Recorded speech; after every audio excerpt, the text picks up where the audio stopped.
एक अंधेरी रात। आसमान में बादल गरज रहे हैं। गांव की गलियों में अफरा तफरी मची हुई है। लोग दौड़ रहे हैं, बच्चे रो रहे हैं और औरतें सामान समेट रही हैं। दूर कहीं युद्ध के नगाड़े बज रहे हैं। गांव के लोग जानते हैं कि दुश्मन सेनाएं बस अब गांव पर टूट पड़ेंगी। हर कोई डरा हुआ है। लेकिन इसी अफरा तफरी के बीच गांव के बीचों बीच एक छोटी सी झोपड़ी है। उस झोपड़ी के अंदर एक बूढ़ा आदमी शांत बैठा है। उसकी आंखें बंद हैं, सांसें स्थिर हैं, चेहरा गहरी शांति से भरा है। लोग हैरान होकर एक दूसरे से पूछते हैं, यह आदमी पागल हो गया है क्या? बाहर मौत खड़ी है और ये ऐसे बैठा है जैसे किसी मंदिर की घंटियां बज रही हों। वो बूढ़ा आदमी और कोई नहीं बल्कि महान दार्शनिक लाओ त्सू था। और उसकी शांति देखकर लोगों को पहली बार एहसास हुआ कि शायद असली ताकत तलवारों ने नहीं बल्कि मन की शांति में है। दोस्तों, अगर आप सोचें, हमारी जिंदगी भी तो किसी युद्ध से कम नहीं। कभी पैसों की टेंशन, कभी रिश्तों की खटास, कभी करियर का दबाव और कभी सेहत की चिंता। सुबह उठते ही मोबाइल की नोटिफिकेशंस, कॉल्स, ईमेल का अटैक। रात को बिस्तर पर जाते ही दिमाग के अंदर 100 सवालों का बवंडर। ये कैसा युद्ध है? ये है तनाव और चिंता का युद्ध। और इस युद्ध में सबसे ज्यादा घायल होता है हमारा मन। लेकिन लाओ त्सू कहते हैं, अगर तुमने अपने मन को शांत करना सीख लिया तो जीवन की सबसे बड़ी लड़ाई भी तुम्हें हरा नहीं पाएगी। ली और लाओ त्सू की कहानी। बहुत समय पहले एक छोटे से गांव में एक लड़का रहता था। उसका नाम था ली। ली मेहनती था, लेकिन उसका सबसे बड़ा दुश्मन उसका अपना दिमाग था। अगर किसी ने उसे डांट दिया तो पूरा दिन परेशान। अगर किसी काम में असफल हुआ तो हफ्तों तक चिंता। छोटी सी गलती भी उसके लिए नींद उड़ाने वाली बन जाती थी। उसका दिमाग हमेशा भागता रहता था। लोग मेरे बारे में क्या सोचेंगे? अगर मैं हार गया तो मेरा भविष्य कैसा होगा?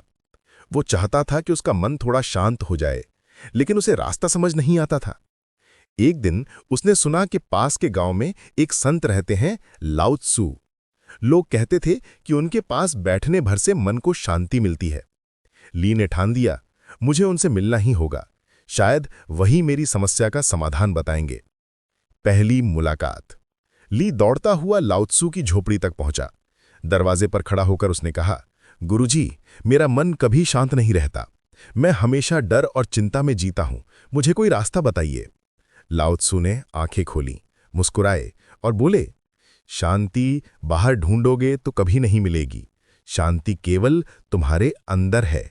अगर तुमने अपने मन को देखना सीख लिया तो सारे तूफान अपने आप शांत हो जाएंगे। ली ने हैरानी से पूछा, मन को देखना? इसका क्या मतलब? लाओ त्सू ने जवाब दिया, आज से तुम्हारी असली यात्रा शुरू होगी। चलो पहला कदम उठाते हैं। पहली शिक्षा, ब्रेथ अवेयरनेस। लाओ त्सू ने कहा, तुम्हारा मन हर वक्त भागता है। अगर तुम उसे रोकने की कोशिश करोगे तो वो और तेज भागेगा, लेकिन अगर तुम बस उसकी चाल को देखोगे तो वो धीरे धीरे शांत होने लगेगा। उन्होंने ली से कहा, अपनी सांस पर ध्यान दो। सांस ही जीवन का सेतु है। उन्होंने उसे सिखाया, आंखें बंद करो, गहरी सांस लो और उतनी ही धीमी सांस छोड़ो। शुरू में ली को यह अभ्यास कठिन लगा। उसका दिमाग बार बार भाग जाता था। लेकिन लाओ त्सू ने कहा, धैर्य रखो। जैसे जैसे तुम सांस के साथ रहोगे तुम्हारा मन शांत होने लगेगा। दूसरी शिक्षा, वर्तमान में जीना। लाओ त्सू ने कहा, तुम्हारा मन हमेशा अतीत और भविष्य में उलझा रहता है, लेकिन सच तो सिर्फ इस पल में है। यही क्षण वास्तविक है। उन्होंने ली से कहा, तुम कल की असफलताओं और आने वाले कल की चिंताओं में उलझे रहते हो, लेकिन अगर तुम इस पल को महसूस करना सीख जाओगे तो तुम्हारी सारी चिंताएं गायब हो जाएंगी। ली ने पहली बार गहराई से देखा कि उसका मन सच में हमेशा भागता रहता था, लेकिन जब उसने सिर्फ इस क्षण पर ध्यान दिया तो उसके भीतर एक अजीब सी हल्की शांति उतर आई। तीसरी शिक्षा, फ्लो को अपनाना। एक दिन लाओ त्सू ली को नदी किनारे ले गए। उन्होंने पानी की ओर इशारा करके कहा, देखो, पानी न टूटता है न रुकता है। वो हर जगह अपना रास्ता बना लेता है। मुश्किलें आएंगी, लेकिन उनसे लड़ने के बजाय फ्लो करो। उन्हें स्वीकार करो। यही दिमाग को हल्का करने का तरीका है। ली ने पहली बार समझा कि वो हर बात से लड़ता था, हालात से, लोगों से और यहां तक कि खुद से भी।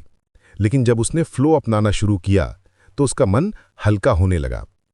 चौथी शिक्षा, साइलेंस इज पावर। लाओ त्सु ने कहा, चुप्पी सबसे गहरी आवाज है। जब हम हर समय बोलते हैं, शिकायत करते हैं, गुस्सा करते हैं, तो दिमाग और भी अशांत होता है। लेकिन जब हम साइलेंस अपनाते हैं तो मन धीरे धीरे साफ होने लगता है। ली ने पहली बार साइलेंस का स्वाद चखा और उसे लगा जैसे उसके भीतर एक नया दरवाजा खुल गया हो। Engagement trigger. दोस्तों, अगर आपको लाओ त्सु की ये बातें दिल को छू रही हैं तो अभी इस वीडियो को लाइक कर दीजिए और कमेंट में बताइए आपका दिमाग सबसे ज्यादा कब अशांत होता है। आपके कमेंट्स हमें और मोटिवेट करते हैं। मान लीजिए आप ऑफिस में हैं, बॉस अचानक आप पर चिल्लाने लगते हैं। आमतौर पर आप भी गुस्से में जवाब देते या अंदर से टूट जाते, लेकिन इस बार लाओ त्सु की टेक्निक अपनाइए। एक गहरी सांस लीजिए, पल को एक्सेप्ट कीजिए, बिना रिएक्शन दिए ऑब्जर्व कीजिए। देखना, हालात वही रहेंगे लेकिन आपका दिमाग पहले से कहीं ज्यादा शांत रहेगा और यही शांति आपको सही डिसीजन लेने की ताकत देगी। ली की प्रगति। दिन बीतते गए, ली रोज अभ्यास करता रहा। शुरू में उसे बहुत मुश्किल होती थी, उसका दिमाग बार बार भटकता, लेकिन धीरे धीरे उसने नोटिस किया कि अब वो छोटी छोटी बातों पर परेशान नहीं होता। अब उसकी नींद बेहतर होने लगी। अब वो जिंदगी को ज्यादा हल्केपन से जीने लगा। लेकिन ये तो बस शुरुआत थी, क्योंकि आगे लाओ त्सु ने उसे एक ऐसी गहरी शिक्षा दी जिसने उसकी पूरी जिंदगी बदल दी। ली की प्रगति के बाद धीरे धीरे ली का जीवन बदलने लगा। उसके चेहरे पर अब एक अजीब सी शांति दिखने लगी थी। गांव के लोग भी नोटिस करने लगे कि अब वो पहले जैसा बेचैन और चिड़चिड़ा नहीं रहा। लेकिन लाओ त्सु जानते थे कि असली परीक्षा अभी बाकी है, क्योंकि शांति सिर्फ बैठकर ध्यान करने में नहीं है, शांति तो असली जीवन के तूफानों में परखी जाती है। एक दिन लाओ त्सु ने ली को बुलाया और कहा, आज से तुम्हारी असली ट्रेनिंग शुरू होगी। गांव का विवाद। ठीक उसी समय गांव में दो परिवारों के बीच झगड़ा छिड़ गया। दोनों परिवार खेत की जमीन को लेकर लड़ रहे थे। आवाजें तेज हो गईं, गालियां दी जाने लगीं और देखते ही देखते पूरा गांव इकट्ठा हो गया। लोग एक दूसरे को धक्का देने लगे। किसी भी क्षण ये झगड़ा मारपीट में बदल सकता था। ली भी वहीं मौजूद था। उसका मन फिर से घबराने लगा। वो सोचने लगा, ये तो बहुत बड़ा झगड़ा हो जाएगा, अब क्या होगा। तभी लाओ त्सु वहां पहुंचे। उन्होंने कुछ नहीं कहा, बस चुपचाप दोनों परिवारों के बीच खड़े हो गए। उनकी शांति ऐसी थी कि धीरे धीरे लोगों की आवाजें खुद ब खुद धीमी होने लगीं, जैसे किसी ने पूरे शोर को अचानक कम कर दिया हो। फिर लाओ त्सु ने बस इतना कहा, तुम्हें क्या चाहिए, जमीन या शांति? क्योंकि याद रखो, जमीन तो एक दिन छूट जाएगी, लेकिन अगर तुमने अपना मन खो दिया तो तुम्हारे पास कुछ भी नहीं बचेगा। गांव वाले चुप हो गए। धीरे धीरे दोनों परिवारों ने झगड़ा छोड़ दिया। ली हैरान रह गया। गुरुजी ने तो बस कुछ शब्द कहे और पूरा माहौल बदल गया। लाओ त्सु मुस्कुराए और बोले, यही है शांति की ताकत। जब तुम्हारा मन शांत होता है तो तुम्हारे आसपास का माहौल भी बदल जाता है। पांचवी शिक्षा, एम्प्टी योर माइंड। लाओ त्सु ने ली से कहा, तुम्हारा दिमाग हमेशा भरा हुआ है, चिंता से, डर से, गुस्से से, उम्मीदों से, और जब कोई पात्र पहले से भरा हो तो उसमें नया पानी नहीं डाला जा सकता। उन्होंने एक खाली कटोरा दिखाते हुए कहा, मन को खाली करो, तभी उसमें सच्ची बुद्धि भरेगी। ली ने पूछा, मन को खाली कैसे करें? लाओ त्सु ने कहा, जब भी कोई विचार आए उसे पकड़ो मत, बस आते जाते देखो। तुम देखोगे कि धीरे धीरे विचार खुद ही शांत होने लगेंगे। छठी शिक्षा, नेचर से जोड़ना। एक शाम लाओ त्सु ली को जंगल में ले गए। हवा पेड़ों से खेल रही थी, पक्षियों की आवाज गूंज रही थी और नदी बह रही थी। लाओ त्सु ने कहा, प्रकृति से सीखो।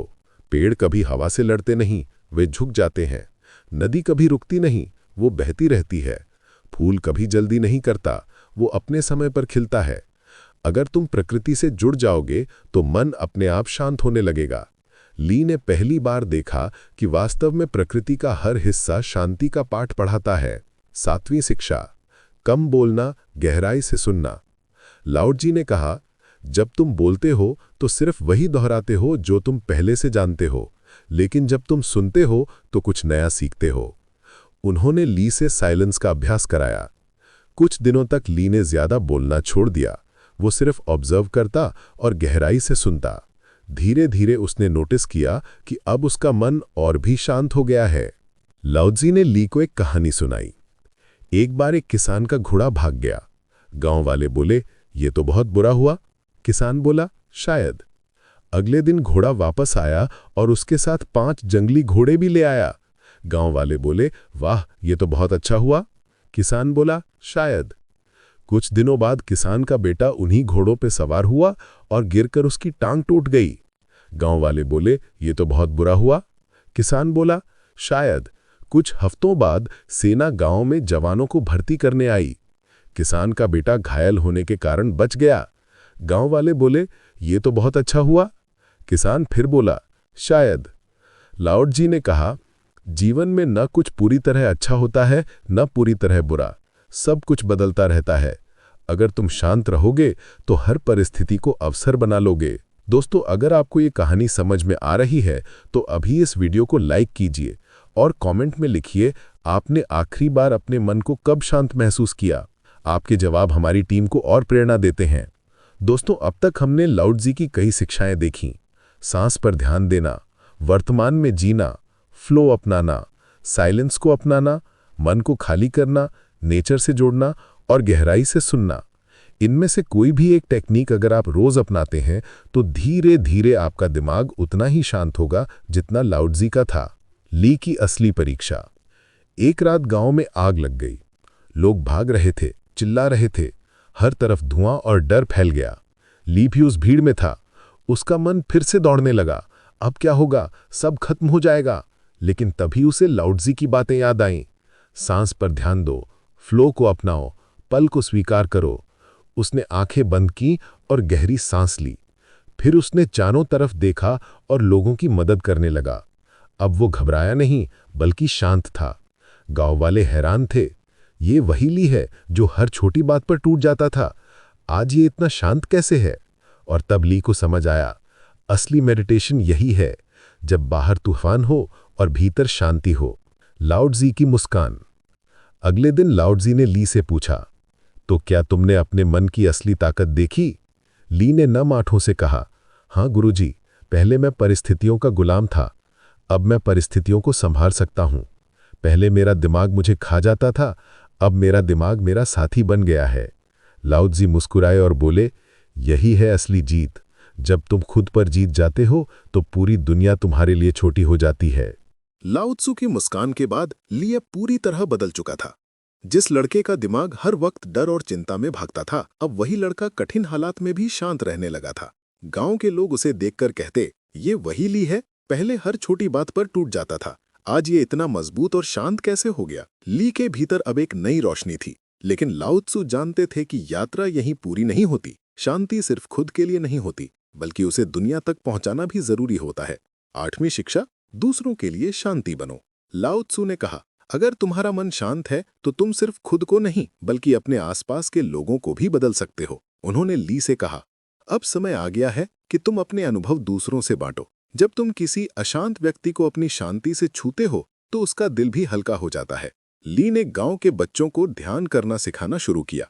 वो उन्हें सांस पर ध्यान देने और चुपचाप बैठने की आदत डालने लगा। धीरे धीरे गांव का माहौल बदलने लगा। लोग कहते, पहले हमारा गांव हमेशा झगड़े और तनाव से भरा रहता था, लेकिन अब यहाँ शांति की हवा बहने लगी है।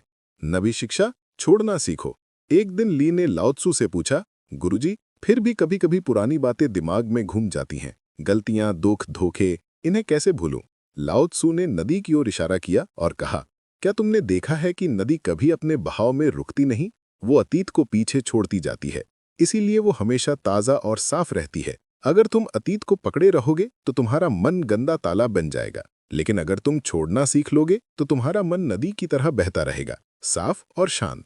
ली ने उस दिन से अतीत की हर चोट को धीरे धीरे छोड़ना शुरू किया और उसका दिल पहले से कहीं हल्का हो गया। 10वीं शिक्षा, सादगी में ताकत। लाओत्ज़ू ने कहा, ज्यादा चाहते ही मन को सबसे ज्यादा अशांत करती हैं। जो इंसान जितना सिंपल है उसका मन उतना ही शांत है। उन्होंने ली से सिखाया, कम खाओ लेकिन प्यार से खाओ, कम बोलो लेकिन सच्चाई से बोलो, कम चाहो लेकिन गहराई से जियो। ली ने महसूस किया कि वास्तव में सादगी में ही असली सुख है। राजा और संत। लाओ त्सु ने एक और कहानी सुनाई। एक राजा बहुत परेशान था। उसके पास दौलत थी, सत्ता थी, लेकिन शांति नहीं थी। वो एक संत के पास गया और बोला, मुझे शांति चाहिए, मेरे पास सब कुछ है, फिर भी मन बेचैन रहता है। संत मुस्कुराए और बोले, अपनी सभी इच्छाएं मुझे दे दो। राजा ने कहा, कैसी दूं? मेरी इच्छाएं तो मेरे मन में है। संत बोले, तो शांति भी मेरे पास नहीं है, वो भी तुम्हारे मन में है। अगर तुम अपनी इच्छाएं छोड़ दोगे तो शांति अपने आप आ जाएगी। राजा ने पहली बार समझा कि शांति खरीदी नहीं जा सकती, वो सिर्फ अंदर से पैदा होती है। दोस्तों, आइए जल्दी से दोहराते हैं लाओ त्सु की सबसे शक्तिशाली तकनीकें। सांस पर ध्यान दो, वर्तमान में जियो, फ्लो को अपनाओ, साइलेंस की ताकत पहचानो, मन को खाली करो, नेचर से जुड़ो, कम बोलो, गहराई से सुनो, दूसरों के लिए शांति बनो, अतीत को छोड़ो, सादगी में जियो। अगर आप इन 10 में से सिर्फ 2 या 3 भी रोज अपनाते हैं तो आपका मन पहले से कहीं ज्यादा शांत, स्थिर और मजबूत हो जाएगा। ली की अंतिम समझ। महीनों की साधना के बाद ली पूरी तरह बदल गया। अब वो वही डरा सहमा लड़का नहीं था। वो अब एक शांत, मजबूत और प्रेरणादायक इंसान बन चुका था। गांव वाले उसकी ओर देखते और कहते, ली अब हमारे लिए प्रेरणा है। उसने हमें सिखाया है कि सच्ची ताकत तलवार में नहीं बल्कि मन की शांति में है। ली ने झुककर लाओ त्सु को प्रणाम किया और बोला, गुरुजी, आपने मेरी जिंदगी बदल दी। अब मैं जहां भी जाऊंगा लोगों को यही सिखाऊंगा कि शांति बाहर नहीं, भीतर है। लाओ त्सु मुस्कुराए और धीरे से बोले, यही है जीवन का सबसे बड़ा रहस्य। Grand conclusion. दोस्तों, ये कहानी सिर्फ ली की नहीं बल्कि हमारी भी है। हम सब अपनी अपनी लड़ाइयां लड़ रहे हैं, कभी काम की, कभी पैसों की, कभी रिश्तों की। लेकिन याद रखिए, असली जीत तब होती है जब हम अपने मन पर जीत पाते हैं। अगर आप भी लाओ त्सु की इन शिक्षाओं को अपनाएंगे तो आपकी जिंदगी बदल जाएगी। तनाव, चिंता और डर की जगह आपके भीतर शांति, स्थिरता और ताकत होगी। तो चलिए आज से हम सब मिलकर ये संकल्प लें, हर रोज थोड़ा सा समय अपने मन को शांत करने में लगाएंगे, हर परिस्थिति में फ्लो अपनाएंगे और शांति को सिर्फ खुद तक नहीं बल्कि दूसरों तक भी फैलाएंगे। अगर आपको ये वीडियो अच्छा लगा हो तो इसे अभी लाइक कीजिए, अपने दोस्तों के साथ शेयर कीजिए और किताब कथा चैनल को सब्सक्राइब करना मत भूलिए। क्योंकि याद रखिए, जब मन शांत होता है तभी इंसान अपनी असली ताकत पहचानता है।